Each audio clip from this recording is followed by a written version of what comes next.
Versatility is one of the things that gets me the most excited about a bike. Whether it's the ability to run multiple wheel sizes, adaptable geometry, or something simple like massive chainring clearance for more gravelly gearing, I love to tinker. But what if your bike could do basically all of those? Well, that's where the binary Kinetik comes in. Designed to run anywhere from 27.5 plus to 29er to 29 plus tires, a variety of fork lengths, and with or without everything you own, it's a bike meant for whatever you want to tackle. Binary sent me a Kinetik late this summer, and I've spent the last little bit testing it out in a few different forms and on everything from paved roads to southern Utah slick rock. In this video, I'm going to go over the basic specs, break down how it rides, and let you know who I think it's for. So let's get into it.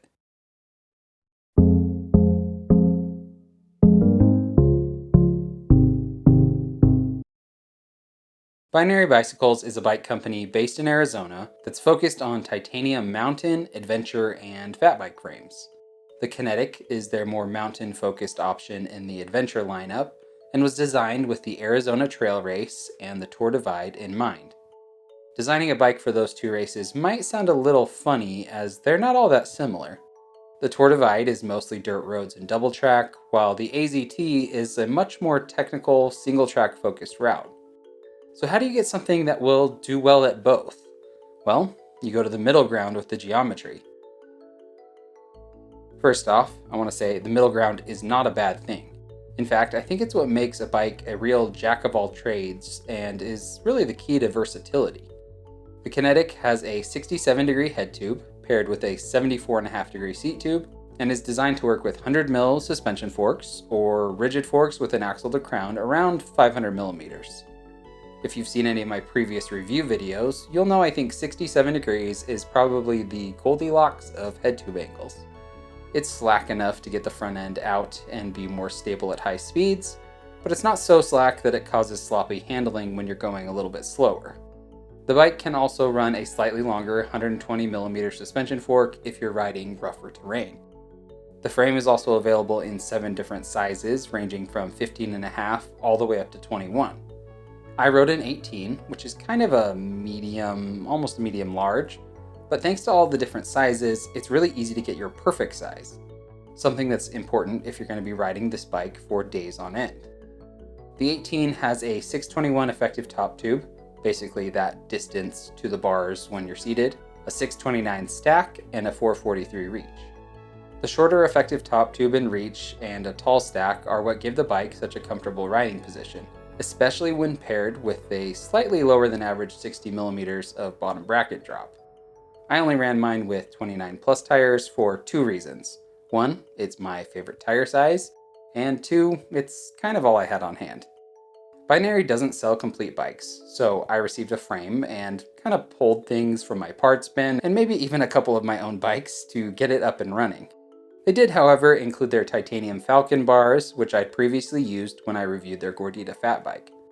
I'll talk more about that bar in another video, it kind of deserves its own review, but in this case, I only used it on a couple of rides on the Kinetik because I wanted to try out a few different setups to really understand the bike. One of the first things I noticed about the Kinetik was how stable and balanced it feels. It feels planted, confident, and capable, whether you're on pavement, double track, or rough single track. I tend to ride in areas with a lot of motorized traffic, which means trails are often rutted or littered with braking bumps, and it's not crazy technical or anything, but it's unpredictable and there's often no clear line to take. It's these situations where I really appreciated the Kinetik's design, because I always felt nice and stable and almost glued to the ground. The other thing I noticed was the body position. Fairly upright and really comfortable, but still with a bit of a traditional mountain bike feel. It's enough to keep your back and neck from straining, relieve some pressure from your hands, and keep those ever-precious contact points from going numb. The large volume tires, floating seat stays, and titanium frame also help to dampen vibrations and keep trail chatter to a minimum.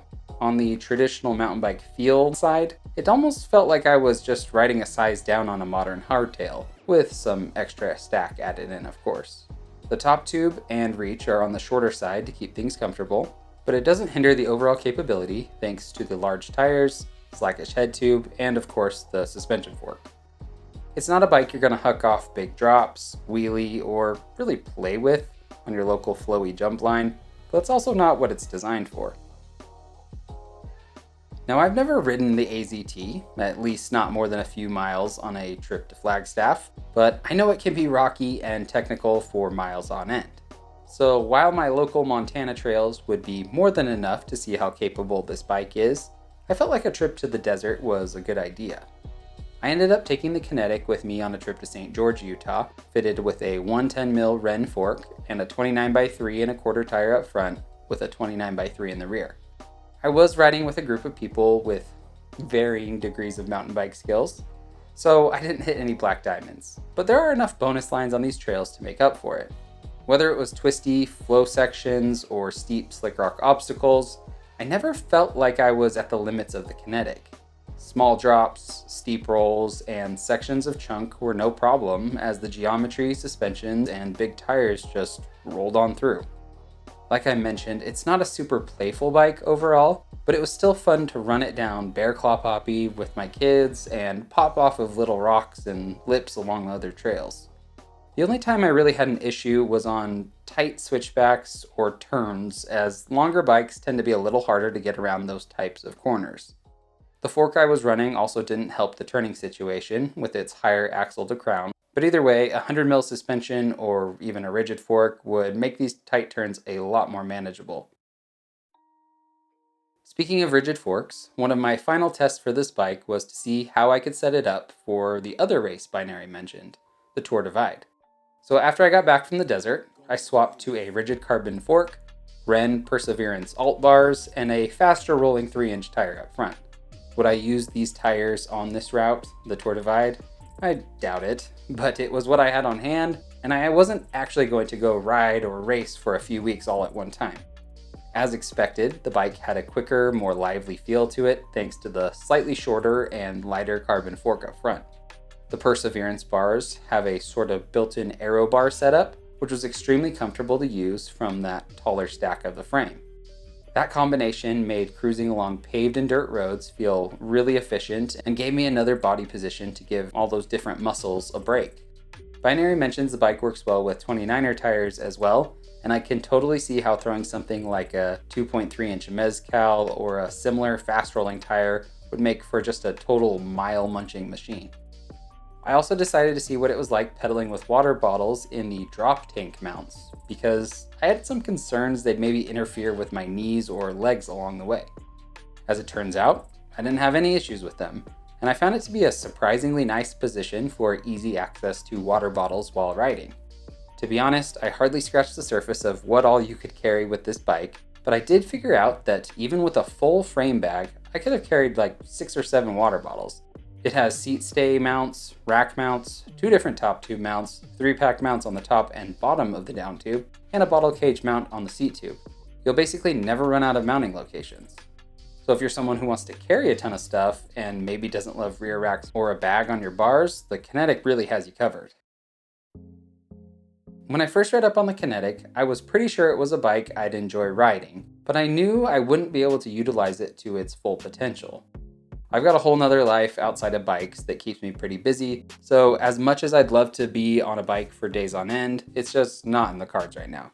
But with that said, I spent enough time on it and put it in diverse enough situations that I can totally understand the type of rider this bike is for.